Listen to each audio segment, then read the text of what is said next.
মধ্যপ্রাচ্যের মানচিত্র কি চিরতরে বদলে যাচ্ছে? গত ২৮শে ফেব্রুয়ারি থেকে শুরু হওয়া অপারেশন এপিক ফিউরি আজ ১০ম দিনে পা দিল। একদিকে আমেরিকার অত্যাধুনিক B-2 স্পিরিট বোম্বার, অন্যদিকে ইরানের হাজার হাজার কামিকাজে ড্রোন। মাঝখানে পড়ে পিষ্ট হচ্ছে সাধারণ মানুষ। আজ সবার আগে নিউজের এই বিশেষ ১০ মিনিটের প্রতিবেদনে আমরা বিশ্লেষণ করব কেন এই যুদ্ধ শুরু হলো, এখন পর্যন্ত দুই পক্ষের কত হাজার সেনা ও সাধারণ মানুষ মারা গেছে এবং কেন বিশ্ববাসী তৃতীয় বিশ্বযুদ্ধের পদধ্বনি শুনতে পাচ্ছে। আমাদের সাথেই থাকুন।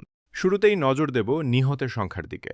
নির্ভরযোগ্য আন্তর্জাতিক সূত্র এবং রেড ক্রিসেন্টের তথ্যমতে ইরানে গত ১০ দিনে নিহতের সংখ্যা ১,৫০০ ছাড়িয়ে গেছে, যার মধ্যে ৩০০ জনই ইরানের রেভলিউশনারি গার্ডসের IRGC উচ্চপদস্থ কর্মকর্তা।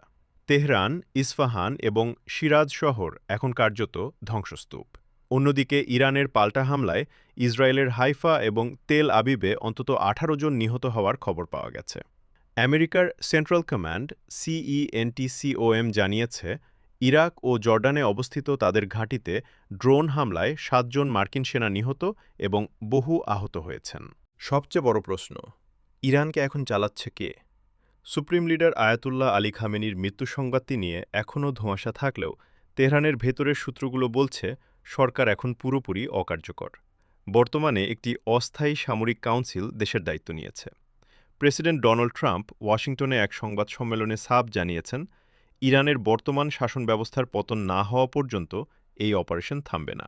অর্থাৎ আমেরিকা এবার কোনো চুক্তিতে নয়, বরং পুরোপুরি শাসক পরিবর্তনের লক্ষ্যে এগোচ্ছে। ইসরায়েলি প্রধানমন্ত্রী বেনিয়ামিন নেতানিয়াহু দাবি করেছেন, ইরানের পারমাণবিক সক্ষমতা তারা ৮০% ধ্বংস করে দিয়েছেন। এই ১০ দিনের যুদ্ধের প্রভাব সরাসরি আপনার পকেটে পড়তে শুরু করেছে। হরমুজ প্রণালী দিয়ে তেলের সরবরাহ বন্ধ হয়ে যাওয়ায় আন্তর্জাতিক বাজারে অপরিশোধিত তেলের দাম প্রতি ব্যারেল $১৫০ ছাড়িয়ে গেছে। এর ফলে বাংলাদেশ সহ দক্ষিণ এশিয়ার দেশগুলোতে পরিবহন খরচ এবং নিত্যপণ্যের দাম হু হু করে বাড়ছে।